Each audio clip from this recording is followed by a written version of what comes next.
Dear friends, welcome. Have you ever noticed that we all are always chasing something? We tell ourselves that happiness is waiting somewhere in the future. We think once I get that work done, I will finally relax. Once I make enough money, I will feel secure. Once people recognize me, I'll feel complete. But something strange always happens. The moment we achieve what we wanted, the satisfaction fades, the excitement disappears. Then the mind quietly creates another target and tells us to keep running again. This endless cycle of chasing, achieving, and feeling empty is one of our deepest problems of human life. Long years ago, Ramana Maharshi explained this problem with extraordinary clarity in verse 2 of Upadesa Saram, which says, Krutimaho tadu patana karanam phalam asasvatam gati nirodhakam, which means action throws one into the vast ocean of karma. The fruits of action are temporary and abstract liberation. It almost sounds as if Ramana Maharshi is criticizing for work, ambition, and achievement, but that is not what he means. Ramana Maharshi is not against action, he is against inner bondage. He is pointing toward the psychological trap of becoming dependent on results for happiness. An ocean has no visible end. No matter how far you travel, there is always more water ahead. Human desire functions in exactly the same way. Our fulfilled desire gives birth to many new desires. A student wants admission into a good college. After getting admission, the mind wants a high paying job. After getting the job, he wants promotion, status, recognition, financial freedom. Even after achieving many goals, the mind still feels restless. And the reason can be because desire itself multiplies endlessly. This is the ocean Ramana Maharshi speaks about. The problem is not physical work, the problem is becoming mentally trapped in endless craving. Modern society actually glorifies this condition.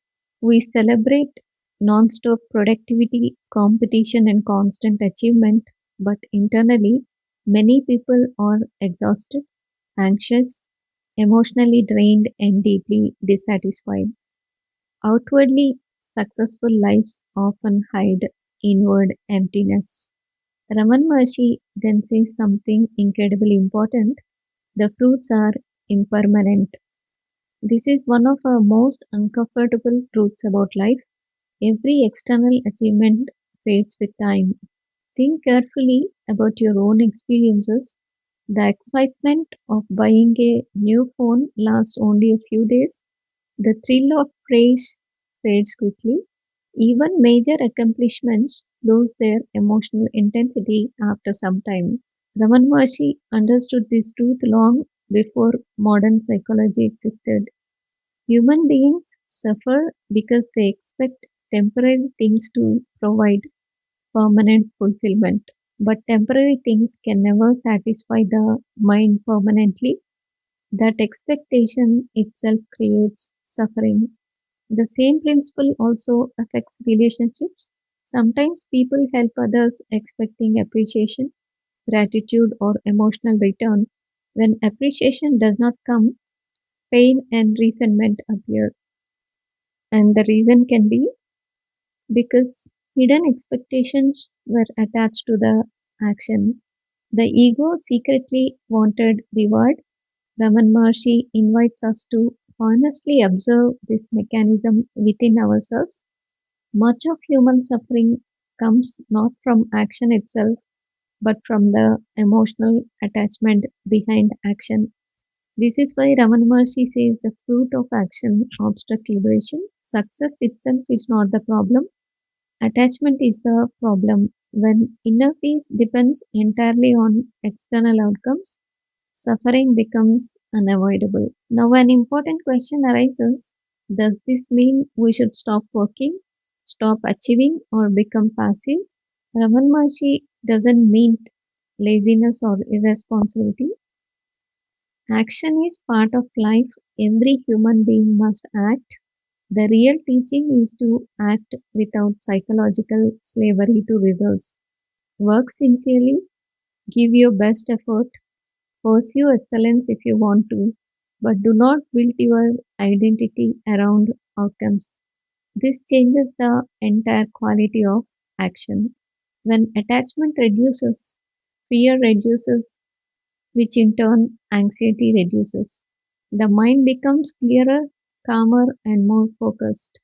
Ironically, detached action often improves performance because the mind is no longer paralyzed by pressure and insecurity. Applying this teaching in daily life, we can transform mental health and inner stability. One practical step is to focus more on process than results. Instead of constantly thinking, I must succeed, focus on giving complete attention to the work itself. Another important practice is observing hidden expectations. Before doing something, ask honestly, am I doing this only for approval, praise, or validation? Awareness itself weakens attachment. The goal is not to stop acting, but to stop drowning psychologically in action. The goal is to work without inner slavery, to achieve without losing peace, and to participate fully in life without becoming emotionally imprisoned by outcomes. Most people believe freedom exists at the end of achievement. Raman Maharshi reveals something radically different. Freedom begins the moment your peace no longer depends entirely on achievement.